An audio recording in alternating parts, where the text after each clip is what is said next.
la escuché detrás de la puerta de mi cocina, con el chorro del grifo disimulando a medias su voz mientras el cuchillo descansaba en la tabla y mis manos seguían pelando patatas por pura costumbre aunque las yemas ya no sintieran bien. Cuando firme todo será nuestro, dijo mi nuera con ese hilo de voz que usa cuando finge cariño por teléfono y cree que nadie la oye en persona. Y en ese instante la patata se me resbaló y cayó dentro del cubo con un golpe hueco que me sonó a campana de alarma. El domingo olía a cocido y a colonia barata de supermercado en la entrada. Manuel había dejado las llaves tiradas sobre la cómoda y yo había repetido mentalmente 3 veces que no iba a discutir, que seguiría el guión de madre tranquila que deja que hablen los jóvenes. Pero esa frase me atravesó con la precisión de una aguja bien afilada y no pude hacer como que no la había escuchado. En la mesa estaban mis nietos con sus dibujos, Manuel frente al móvil, y ella rondaba el pasillo como si midiera distancias, como si confirmara rutas de evacuación, y yo me pregunté qué se firmaba, cuándo, dónde, y por qué ese plural que me excluía como si hubiera muerto y todavía estuvieran calentándose el café de la esquela. Seguí sirviendo los primeros con esa calma que solo sale cuando te sostienes solo con el orgullo y un resto de aire en los pulmones que parece prestado, y mi nuera me sonrió con media boca mientras me acercaba el pan y me decía que el caldo estaba muy sabroso, que yo era una artista con los garbanzos, que ya quisiera cualquiera cocinar así con la edad que tengo y sin Thermomix, y yo asentí con educación porque la educación también es una trinchera cuando no te quedan más. Manuel habló de un presupuesto de obra que iba a aceptar en su empresa de reformas, de un proveedor que le había fallado la semana anterior, del fútbol de la tarde, de un taller al que tenía que llevar el coche, y yo solo oía una campanilla detrás de todo, sorda y constante: cuando firme todo será nuestro, como si alguien hubiese dejado una alarma de cocina olvidada en la habitación de al lado. El primer mini terremoto de ese almuerzo llegó cuando mi nuera me pidió las llaves pequeñas del armario del pasillo, porque decía que quería guardar unas toallitas para los niños y tenía prisa por irse, y yo le respondí que esas llaves las llevaba en el delantal para no perderlas, y su mirada se clavó un segundo como un alfiler sin cabeza que se te queda dentro de la piel y no sabes dónde. El segundo fue cuando Manuel me pidió el DNI para tramitar según él una ayuda del ayuntamiento para él IBI de mayores, que yo iba a pagar menos y él me lo gestionaba. Solo necesitaba una foto buena y mi firma en un papel sin importancia para que no me llamaran por teléfono. Un simple consentimiento que hacen firmar a todos. El tercero, cuando al recoger la mesa, mi nuera se llevó mi bolso a la habitación con la excusa de dejarlo lejos de los niños porque les encanta trastear, y tardó en volver el tiempo justo para que la olla se quedara sin vapor y el caldo reclamara atención desde el fuego. Guardé silencio para no estropearles el domingo porque yo también aprendí a guardar silencios cuando era joven y me tocó hacer de adulta demasiado pronto, y porque me conozco y sé que cuando disparo palabras en caliente siempre me arrepiento de alguna, así que dejé que se fueran con sus prisas, con sus bolsas y sus instrucciones para la semana, y cuando cerré la puerta me encontré la casa más grande de lo habitual, como si el pasillo hubiese crecido medio metro a cada lado. Revisé el bolso sin teatralidad, solo por higiene, y allí estaba todo aparentemente en su sitio, aunque la cartera estaba un poco más a la izquierda que de costumbre, y las monedas se habían escapado al compartimento pequeño, y el carné de la biblioteca se había colado donde nunca se cuela, y sentí la certeza pegajosa de que unas manos ajenas habían buceado en mi vida con guantes de látex.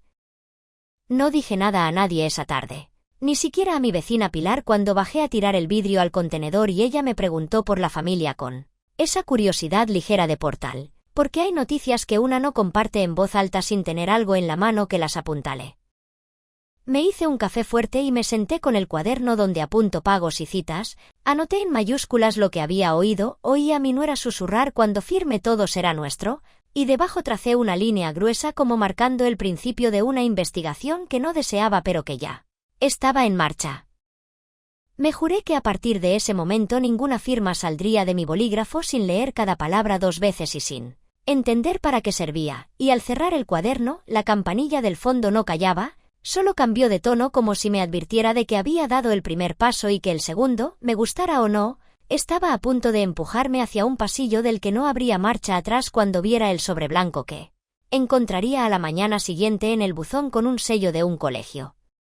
profesional que no abre los sábados y que te cita con amabilidad y con prisa. A primera hora bajé al buzón con la chaqueta sobre el pijama porque no me dio la gana esperar a vestirme para Saber de qué iba esa intranquilidad que me había dejado la noche en vela, y encontré 2 cartas, una del banco anunciando una tarjeta con ventajas que no me interesan y otra con el membrete de un despacho en Gran Vía y un sello del Colegio Notarial de Madrid en una esquina, ni grande ni pequeña, preciso como un lunar que no te habías visto. Abrí esa segunda en el portal sin vergüenza, apoyada en los buzones como quien se quita una astilla, y leí que se me citaba en la notaría de la calle Alcalá para la firma de una escritura de donación a favor de Manuel García, con fecha prevista para el viernes, hora 11:30, rogando puntualidad, con una lista de documentos a aportar que incluían mi DNI original y la última factura del IBI. El aire del portal se me encogió dentro del pecho, sentí calor repentino en las orejas, y volví a subir las escaleras despacio, como si cada peldaño pesara 1 kilo más que el anterior. El primer mini clímax de esa mañana fue la llamada que hice al número del papel, porque no podía permitirme llegar a esa notaría sin saber quién había encargado semejante cosa. Y una señora con voz nítida me dijo que había sido gestionado por el señor García, que entiendo que es su hijo, acompañado por su esposa, que ya aportaron copia simple de la escritura de compraventa original y la referencia catastral, y que solo faltaba mi presencia para firmar, todo con mucha normalidad, como si una donación de vivienda habitual fuera tan corriente como pedir cita para el dentista. El segundo fue cuando colgué y marqué a Manuel con la respiración aún desordenada, y él me contestó con tono de prisa, que estaba en una obra, que luego me llamaba, que no me preocupara, que era para evitar impuestos y proteger la casa de posibles estafas, cosas modernas que hace todo el mundo. Y yo le dije con voz baja que no firmaría nada sin entenderlo y él insistió en que de eso se encargaba él, que para eso era el hijo, para llevar el peso y que a mí solo me tocaba hacer un trámite, un gesto que me iba a beneficiar. El tercero fue cuando abrí el cajón donde guardo mis escrituras, mi testamento con usufructo, mis notas simples del registro de la propiedad y faltaba una carpeta azul que jamás saco de casa, la que tiene la copia autorizada de la escritura de compraventa del piso que hice con tu padre hace 27 años. Me temblaron los dedos al marcar a la comunidad y pedir a la administradora que me enviara por correo la última copia del recibo del IBI, y al mismo tiempo pedí cita en el registro de la propiedad para sacar una nota simple actualizada, porque antes de gritar a nadie quería saber si habían hecho algo a mis espaldas más allá de prepararme una silla frente a un notario. En el registro me atendieron a mediodía, con la paciencia de quien ve cada día dramas parecidos, y cuando teclean mi referencia y mi nombre y aparece la finca a mi nombre, Rosa Delgado, separada, con una hipoteca ya cancelada y una sola carga de cuando me subvencionaron la rehabilitación de la fachada. Respiro un pelín, pero el señor señala un detalle que me revuelve, una solicitud de asiento de presentación reciente, una reserva de hora para anotación de donación en favor de Manuel García. Pendiente de firma, con prioridad por fecha de presentación si se formaliza dentro del plazo. No había traspaso todavía, pero el camino estaba asfaltado y señalizado, con conos y operarios esperando a que yo pusiera el cuerpo.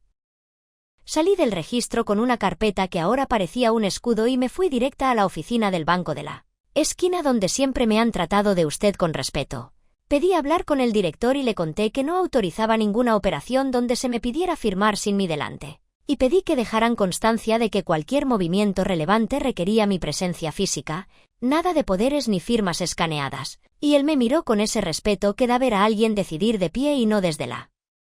queja. Me imprimió un documento donde yo revocaba cualquier autorización previa que hubiera podido dar para trámites generales y me lo hizo firmar, y me dijo que si alguien traía algo, él mismo me llamaba, que estaba claro. Con ese papel salí al aire de la calle y me paré en el escaparate de la papelería de la esquina. Vi una libreta de tapas duras con gomas elásticas y entré a comprarla, porque lo que tenía en el cuaderno de siempre se me quedaba corto para la guerra administrativa que intuía delante.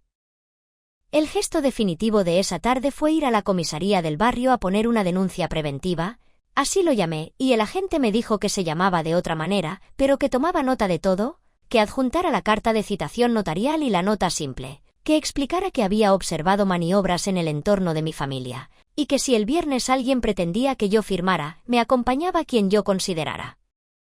Salí con el número de diligencias en la mano y con una sensación nueva en el cuerpo, una mezcla de tristeza y dignidad que nunca te imaginas que vas a usar contra tu propio hijo, pero que de pronto entiendes que no es contra él sino a favor de tu derecho a no desaparecer en vida con una firma. Me senté en el banco de la plaza y respiré hondo mirando la fuente que lleva 7 años goteando igual, y fue allí, con el número de la denuncia en la mano y la libreta nueva en el bolso, cuando admití sin escudo mental que aquello no era un malentendido, que mi hijo y su esposa habían planificado un movimiento para quedarse con mi casa sin decirme la palabra exacta, y que si yo no hacía nada el viernes a las 11:30 iba a salir de una notaría sin techo. Apreté el papel hasta arrugarlo y me prometí que el siguiente paso lo iba a dar yo, no ellos, y que si hacía falta aprender términos de abogado a los 70, los aprendería esa misma noche antes de que el timbre de mi puerta sonara con una visita que iba a venir con sonrisa y con bolsas de bollería como quien intenta endulzar una emboscada. Esa tarde llamaron al timbre justo a la hora de la merienda. Manuel con una caja de pastas de mantequilla y una sonrisa que no aguanta una ráfaga de viento, y detrás mi nuera con un ramo que parecía sacado de la floristería de la esquina porque aún tenía la etiqueta doblada. Los hice pasar porque en mi casa nadie se queda en el felpudo, y puse el mantel de hule para no estropear la mesa que compramos tu padre y yo cuando aún no nos temblaba nada, y les serví café como si no supiera nada, como si no llevara en el bolso el número de diligencias de la comisaría y las copias de la notaría.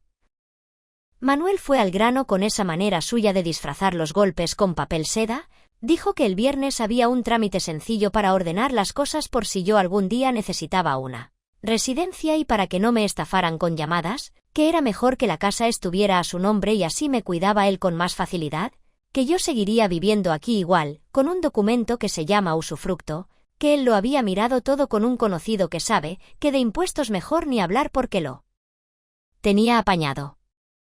Yo le pregunté sin levantar la voz qué conocido, qué sabe. Y mi nuera metió baza con su tono de secretaria eficiente diciendo que un gestor amigo de su primo, que trabaja con notarios, que lo hace todos los días, que todo el mundo lo hace para proteger a los mayores. El primer choque serio se dio cuando saqué del bolso la citación notarial y la dejé en mitad de la mesa como quien enseña una radiografía y dice aquí duele, porque en su cara se vio la sorpresa de que yo ya supiera lo que pretendían. Y mi nuera alcanzó a decir que se trataba de un borrador, que aún podían ajustar detalles, que lo plantearon a prisa por un plazo que les vencía, que de verdad pensaban decírmelo hoy con calma y que no me pusiera nerviosa porque los nervios no son buenos. El segundo fue cuando saqué la nota simple del registro donde se veía el asiento de presentación, y mi voz ya no fue tan suave y les dije que conmigo no, que no voy a regalar el techo bajo el que me ducho cada mañana con agua caliente y pago el gas con mi pensión, que no voy a poner mi nombre en una esquina de una hoja y entregarles la propiedad a cambio de promesas. Y Manuel se removió en la silla como cuando de niño hacía algo y sabía que le había visto. El tercero fue cuando les conté que había puesto una denuncia de hechos y que el banco tenía orden de llamarme si se movía algo con mis cuentas, y mi nuera me miró con brillo de rabia mal disimulada, tragó saliva, y dijo que todo eso era innecesario, que yo les estaba ofendiendo porque ellos solo querían ayudar, que en esta familia nunca se habían necesitado papeles entre nosotros. Manuel cambió de estrategia y sacó el repertorio de razones que suenan a cuidado pero huelen a control, que si la casa a su nombre evitaría que yo cayera en una estafa de tarjeta, que si Hacienda castiga a los que no planifican, que si los vecinos pueden aprovecharse, que él estaba asumiendo muchas cargas, que su empresa tenía meses flojos y aún así él estaba siempre pendiente de mí, que los niños comen aquí y este piso se disfruta en familia, que era lógico que el patrimonio se prepare para él. Día de mañana, que así funcionan las cosas. Yo le respondí que el día de mañana me pertenece hasta el último de mis días, que el patrimonio no es una palabra, que son paredes, llaves, sorbos de café en bata, que una madre que cocina los domingos no es una firma ambulante, y que si necesitaba ayuda con su empresa, que pidiera un préstamo o que cerrara los meses malos con menos terraza y más humildad, porque a mí no me había pedido ayuda para las facturas, me había pedido el DNI con excusas.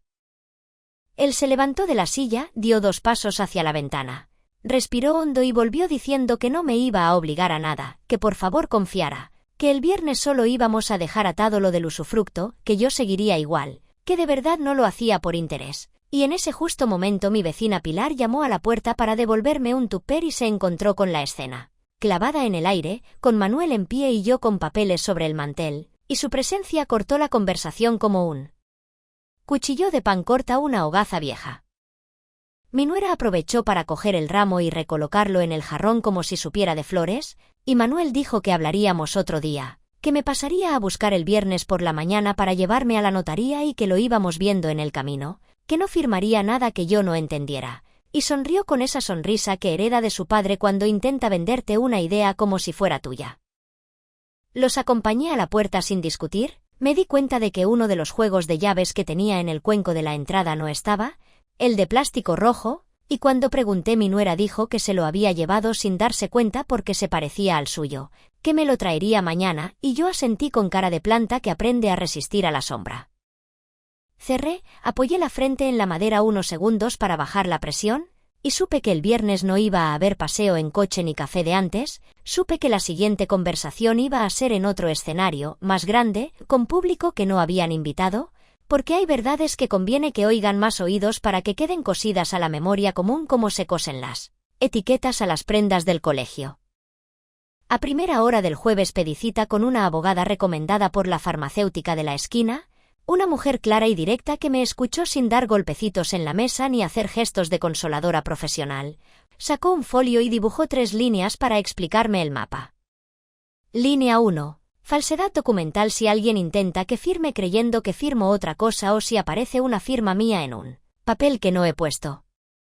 Línea 2. Prevención con el registro, una anotación preventiva de demanda o una carga que bloquee maniobras. Línea 3. Estrategia de verdad, mover yo la pieza y dejarles sin tablero. Al final de la hora ya tenía 2 decisiones tomadas y un plan que me hizo sentir la sangre menos espesa. El primer movimiento fue llegar a la notaría de la cita 1 hora antes y pedir hablar con el notario responsable, presentarle la denuncia, la nota simple, y mi voluntad expresa de no firmar ninguna donación de nuda propiedad a favor de nadie, y solicitar por escrito que dejaran constancia de mi oposición y de que había indicios de presión familiar. El notario me miró con esa mezcla de oficio y humanidad que a veces aparece en despachos con madera vieja. Revisó la documentación, llamó al oficial, pidió mi DNI y lo escaneó delante de mí para que ninguna copia ajena anduviera por ahí más de la cuenta, y me dijo que me quedara tranquila, que nadie puede donar bajo presión ni por sorpresa, y que cuando llegaran Manuel y su esposa él mismo les explicaría que la operación no se iba a firmar. Salí a la calle con la espalda más recta de lo que entré, crucé a la cafetería de enfrente y pedí una tostada con tomate que me supo a victoria chiquita mientras mi móvil vibraba con un mensaje de Manuel diciendo que estaba aparcando. El segundo movimiento fue pedir una nota simple urgente con anotación preventiva a favor de una entidad que él no iba a ver venir. Mi abogada había llamado mientras yo estaba en la cafetería para confirmarme que el refugio de animales con él, que colaboro desde hace años, el de Vallecas, acepta donaciones con reserva de usufructo y que la fórmula jurídica más sólida para que nadie me mueva el suelo sin mi permiso era donar la nuda propiedad al refugio y dejarme para mí el usufructo vitalicio, con prohibición de disponer y con la fundación personándose para pedir la anotación en el registro en el acto. Llamé al refugio, hablé con la directora. Una mujer que ha dormido demasiadas noches en el suelo con perros viejos y sabe de lealtad más que muchos que llevan tu apellido. Y en 2 horas tenía preparada la documentación para firmar esa misma tarde en otra notaría con la que la abogada trabaja a menudo. Lo pensé un minuto largo por si el vértigo era miedo o prudencia, y me descubrí sonriendo sola en la mesa de la cafetería al imaginar las caras cuando se enteraran de que la casa de la que hablaban en futuro condicional ya tenía un destino sin vuelta. El tercer movimiento fue el escenario público que había imaginado la tarde anterior. Llamé al presidente de la comunidad de propietarios, le pedí incluir un punto urgente en el orden del día de la reunión de esa misma tarde porque había un tema de seguridad y llaves que nos afectaba a todos, y él aceptó porque para estas cosas siempre hay un vecino con sentido del vecindario que entiende que los portales son pequeños pueblos. Preparé un dossier con copias para repartir, con la carta de citación notarial, la nota simple, mi escrito de oposición, la denuncia, y un breve escrito de mi abogada explicando con palabras corrientes el concepto de donación y la importancia de que el registro reciba una anotación preventiva de la operación que iba a firmar yo esa misma tarde en favor del refugio, con mi usufructo vitalicio, de forma que nadie pudiera usar las llaves sin autorización ni cambiar cerraduras sin incurrir en responsabilidades. Hice también un inventario de mis llaves con fotos en el móvil, y escribí en la libreta el detalle del llavero rojo que mi nuera se había llevado, por si alguno de los vecinos había visto movimientos raros. A las 11:30 de la mañana entré en la notaría de Alcalá con la cabeza alta. El oficial nos condujo a la sala. Manuel entró sonriente, mi nuera con cara de póker, y el notario, muy serio, pidió mi confirmación. Dije que no donaba la casa a mi hijo, que no había autorizado ninguna gestión, que no necesitaba que nadie me protegiera convirtiéndome en invitada de mi propio salón. El notario se giró hacia ellos y dijo que la operación no se firmaba, que la señora Delgado había manifestado expresamente su negativa, y que cualquier insistencia sería improcedente. Manuel intentó mantener la compostura y se le agrietó la voz cuando preguntó qué había cambiado, y yo le respondí que lo único que había cambiado era que yo había oído, que yo había memorizado cada maniobra, que yo no iba a ser la firma dócil que él contaba, y mi nuera añadió que se trataba de un malentendido, que yo estaba influida por vecinos, que la gente mayor a veces malinterpreta, y el notario le pidió que respetara. Salimos al pasillo en un silencio que cortaba y yo le dije a Manuel con palabras contadas que por la tarde firmaría otra cosa, que le llegaría el eco. A las 6 firmé en la otra notaría. Donación de la nuda propiedad de mi vivienda al refugio de animales Los Amigos de Vallecas, reserva de usufructo vitalicio y exclusivo a mi favor, prohibición de disponer sin mi consentimiento, comunicación inmediata al registro para su anotación con carácter urgente, y burofax a Manuel y a su esposa informando de la nueva situación jurídica de la vivienda y de la prohibición de duplicar llaves o acceder sin mi autorización. La directora del refugio me cogió las manos al salir y me dijo que ese gesto iba a pagar medicinas y mantas. Muchos inviernos, y yo asentí porque la idea de que unas vidas pequeñas ganaran algo de todo esto me sostuvo el pecho en su sitio.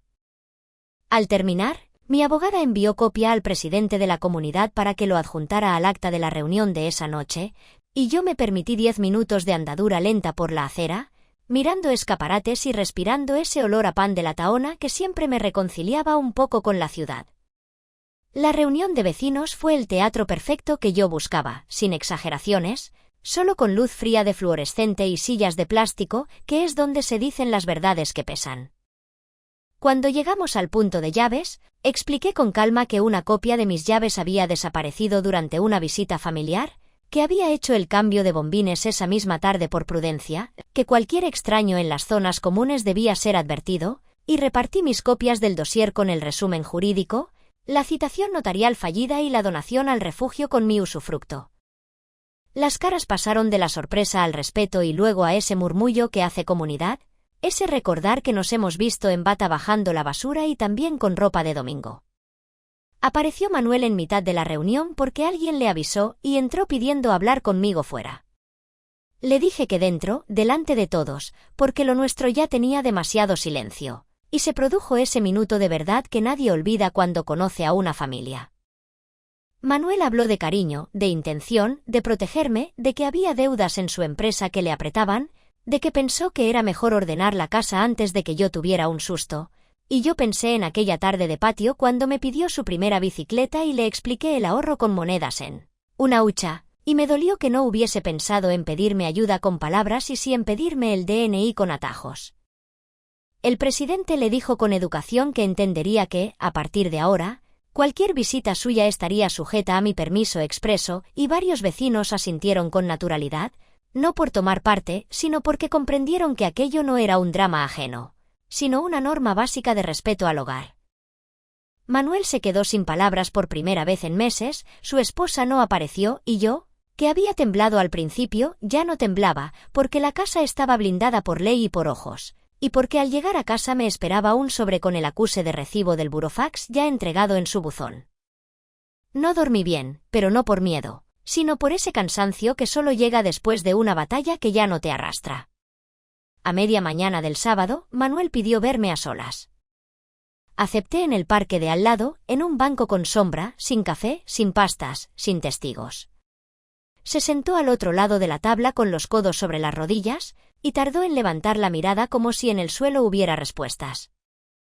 Empezó diciendo que lo sentía y al segundo se corrigió, que no sabía cómo se le había ido de las manos, que la empresa llevaba 2 trimestres malos, que el proveedor principal había quebrado y que él había avalado con su firma un crédito que ahora le mordía los tobillos, que no se atrevía a contármelo por vergüenza, que su mujer le apretaba con una visión de futuro que le hacía cosquillas al orgullo, que la idea de la donación vino como una salida fácil, que no midió lo que significaba tocar mi